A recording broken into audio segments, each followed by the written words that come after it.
Cherry Hill High School East, a high school in southern New Jersey, got themselves into a bit of hot water, and it had the principal, Dennis Perry, apologizing to members of the student community for what he said was an insensitive slogan on their prom ticket. Now, the prom is to be held at the end of May at the Constitution Center in Philadelphia, and the tickets said the students should party like it's 1776. Well, according to reports, a couple of parents complained, saying that it was insensitive and inappropriate because not everybody had the same rights in 1776. I want to bring in a member of the Cherry Hill African American Civic Association.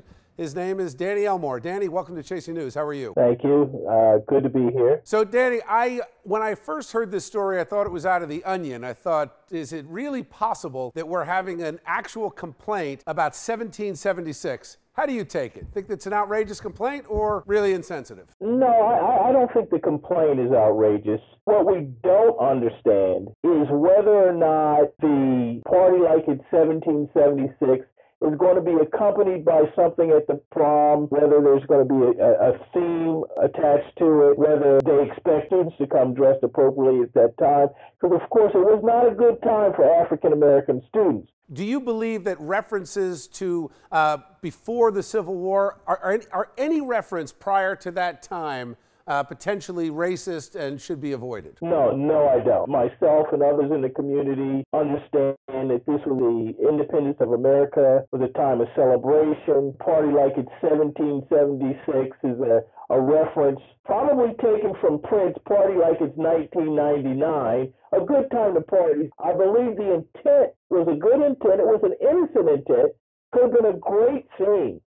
But without input from African Americans, we've gone down a wrong road. All right, thank you, Danny. Appreciate you joining me tonight. All right, let's bring in the A-plus panel for tonight's show. I'm joined by immigration attorney Afia Yunus, back with us. Good to see you, Afia. Republican attorney and editor of the Save Jersey blog, Matt Rooney, back with us. Always good to see you, Matt. And Democratic councilman in Linden, Peter Brown. Peter, I'm going to start with you. It's interesting, this perspective that we're hearing. I take issue with the principal apologizing at all, because I think that when you get a couple of people that complain, should we be apologizing for every single thing that is potentially insensitive? And how is 1776 an insensitive sentiment? No, we shouldn't be apologizing for everything. And two, it's not insensitive, 1776.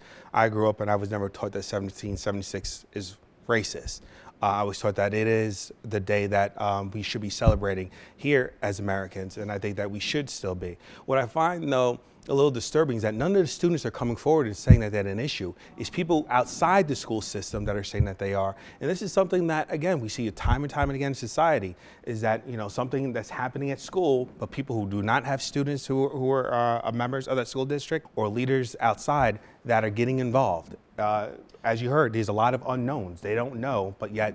Yeah, and I think the issue here is the voices at the table. I think that's the bigger issue. Do I think it was insensitive? No. Do I think it had malintent? No. But I do feel that the conversation that needs to be had is that voices need to be at the table. Minority voices that are traditionally underrepresented should have a voice. And we may disagree here, but just like I'm here on this panel and have a voice, I think a voice needed to be had in the committee. Matt, what do you think? I mean, do you now need to have diversity tests for every single committee? Well, look, if partying like it's 1776 is now inherently racist, somebody better tell the black cast of Hamilton that they need to close up their production. I mean, that's how ridiculous this is. And to Afia's point, I think the voices we really need to be concerned about here are these adults who, instead of fulfilling their fundamental obligation to educate these kids about what the American Revolution meant, not just for all people here in the United States, but around the world, they're giving in to this latest fake controversy. And to the point about having voices at the table, I agree, voices should be at the table. But no one's saying that the students' voices were not at the table. A lot of people are saying they don't know. Well, actually, the student body vice president did say it was a diverse community. But even if we're a committee of all white kids, it still doesn't change the fact that 1776 is not an inherently racist comment. I think they have a right to be stupid, Bill. The issue was, I think they thought there would be like a theme and people would be dressing up. That was news to me too, and that would be concerning. That would be a question for me as a parent: is how is this going to play out? All right, thanks, guys.